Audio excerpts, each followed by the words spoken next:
Good day. Welcome back to our lesson. Today, we will be discussing about cell structures, diffusion, and osmosis. My name is Ray Valencia.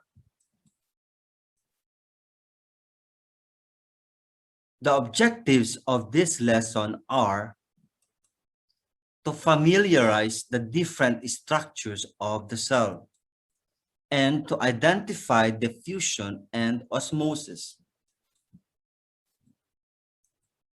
The purpose of this lesson is to provide an overview of the basic structural components of living cells. In reviewing these structures, we will also discuss their functions. All living organisms are composed of cells. A cell is a small, membrane-bound compartment that contains all the chemicals and molecules that help support an organism's life. An understanding of the structure of cells is one of the first steps in comprehending the complex cellular interaction that direct and produce life. These are the words that we are going to encounter as we go along with this lesson. You can read with me: cell membrane, cell wall, nucleus, chloroplasts, cytoplasm, chlorophyll, mitochondria, osmosis, metabolism, diffusion. This is the animal cell with structures. We know that living cells or a cell is a unit of life for all living things. Each cell has a membrane. A cell membrane is a thin layer that surrounds and holds the parts of the cell together. The cell membrane controls the movement of substances into and out of the cell. The most important part of a cell is the nucleus. It is a dense, large, rounded structure. The nucleus controls all the cell's activities and contains the genetic material that controls the processes of life. The cell membrane surrounds a gel-like liquid material that surrounds the cell membrane. This is cytoplasm. The cytoplasm fills the region between the cell membrane and the nucleus. There are several cell parts within the cytoplasm. The cell's activities occur mainly in these parts. Mitochondrion or mitochondria serve as a powerhouse and convert energy for the cell to live and function.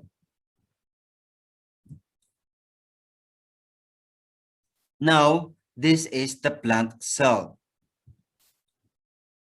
We know that the cell membrane, a thin layer that surrounds and holds the parts of the cell together. Also, the nucleus, which is the most important part of the cell. It is a dense, large, rounded structure. Also, a cytoplasm, that it is a gel-like liquid material that surrounds the cell membrane.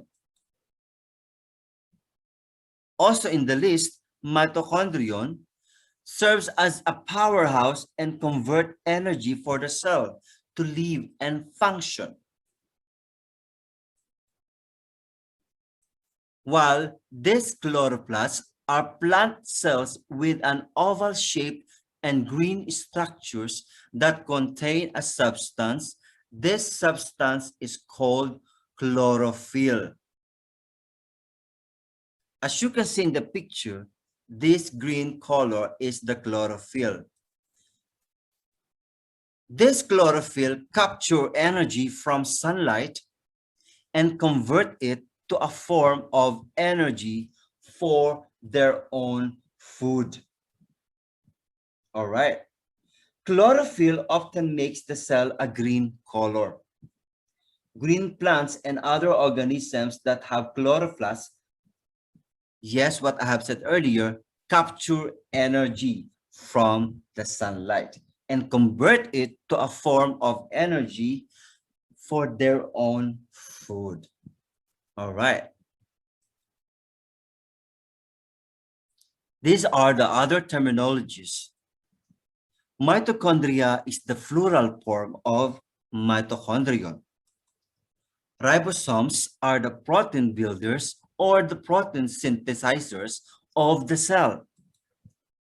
Vacuole, a space within a cell that is empty of cytoplasm, lined with a membrane and filled with fluid. Now, let's see what are the differences between a plant cell and an animal cell.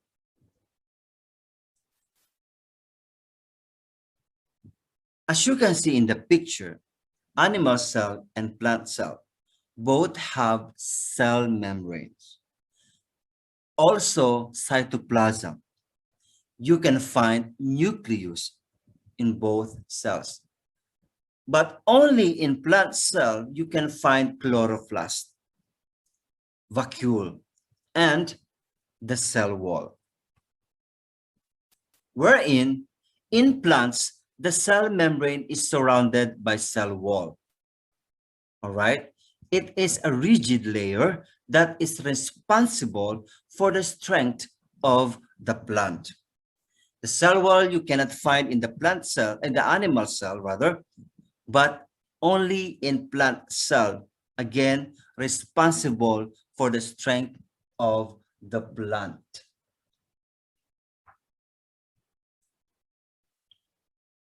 Now, let's proceed with our lesson, diffusion and osmosis.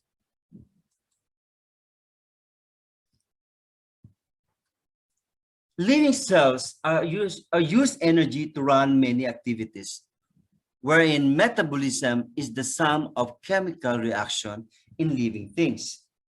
To carry out metabolism, a cell needs many kinds of substance to take in and out. A cell membrane allows some materials move across the cell. Remember this, movement or move across the cell, some less freely or not at all. Diffusion is the movement of particles or molecules from an area of higher concentration to an area of lower concentration. All right. Now, let's see and watch this video about diffusion.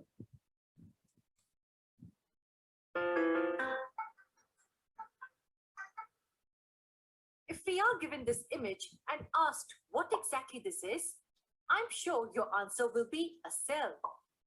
Now, to study this, we need to study every component present within. And not only within, we even need to study the covering, that is this part, in detail. Now, can you tell me what exactly is this named as? That's right, it's called the cell membrane or the plasma membrane. In our previous video, we have learned that the cell membrane is selectively permeable in nature. That is, it only allows specific materials to enter and leave the cell. Any guesses what is the plasma membrane made up of? The plasma membrane is made up of lipids and proteins and also has some carbohydrate chains. There are two things that freely move in and out of the cell. Those include gases and water. Do you think these molecules need energy for traveling across the membrane? Let's take a simple example to understand what exactly happens in this case. We know what happens when a drop of ink is added to a glass of water. The single dark-colored ink drop spreads when added to water and the intense blue color fades slightly. If we see at the molecular level, then the ink molecules, which are compactly packed in the single drop, get a chance of dispersing in a larger area when added to the water. This is nothing but the process of diffusion. And we know that this dispersal process does not require energy. The molecules just try to move freely in the space available, and as a result, diffusion occurs. The same story is seen when gas or water molecules travel across the membrane. Take carbon dioxide, for example. When cells undergo cellular respiration, a lot of carbon dioxide accumulates in the cell. On the other hand, there is very little carbon dioxide present outside the cells. Hence, the carbon dioxide molecules move outside the cells. Now, there is very little oxygen left after respiration in the cells. So the oxygen from outside the cells moves in through the plasma membrane to make up for the lost oxygen. That means carbon dioxide moves out and oxygen moves in. Both the gases move from their area of higher concentration to an area of lower concentration. And this diffusion process does not require energy. Diffusion is one of the processes by which transportation of several substances is carried out across the cell membrane. But it's not the only one process on which the cell relies. There are a few more methods that the cell adopts for transportation of substances. Let's have a look at these processes in the next video. All right. I hope you understand about the diffusion process. The cell membrane regulates the kinds and amount of substances that pass into and out of the cell. Sugar, water, and oxygen diffuse through the cell membrane into a cell. Waste substances and carbon dioxide diffuse out of a cell. Osmosis is a diffusion of water molecules through a cell membrane. There are three processes, and number one is hypertonic, followed by hypotonic and isotonic. These are the explanation of these three: hypertonic condition, isotonic condition, and the hypotonic condition.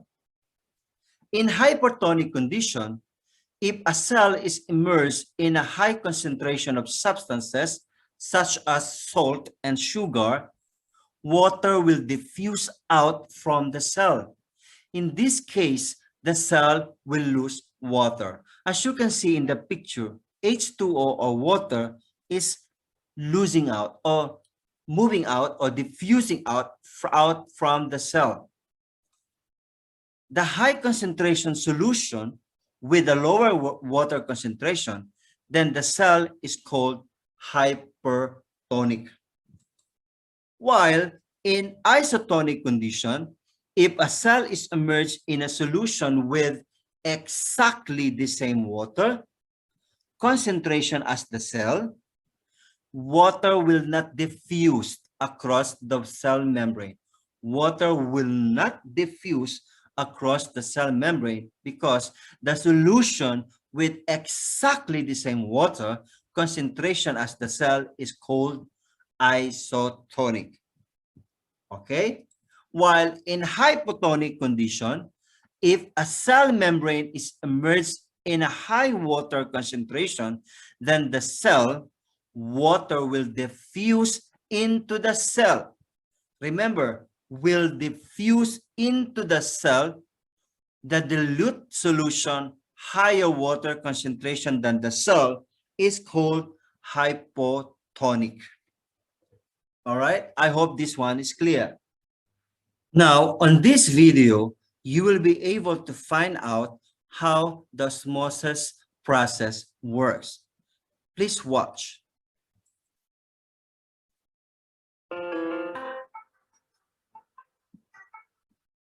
Here's a cell on your screen. We have already seen that the various organelles inside it are compactly packed inside this delicate membrane called the cell membrane or the plasma membrane. We've even seen that the cell membrane makes use of diffusion process to transport gas and water molecules in and out of the cell. However, diffusion is not the only process employed. There are a few more on the list. Let's have a look at these methods in this video. Tell me one thing, how do we transport water from a lower height to a higher height? We need a pump. Because this does not happen on its own. A force or some energy is required to pull the water upwards. Similarly, in a cell, some molecules have to be carried inside or moved outside the cell. This requires energy to be spent. The energy used is in the form of ATP molecules. This is called as active transport. That is, active transport requires expenditure of energy.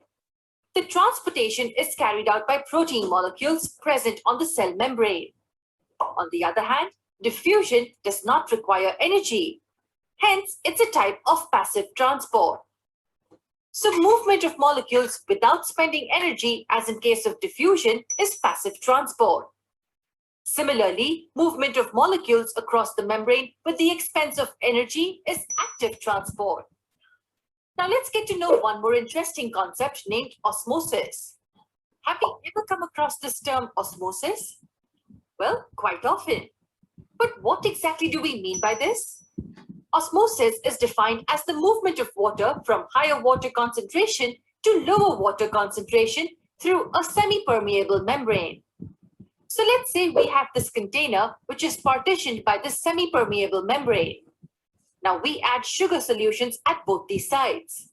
However, the concentration of each is different.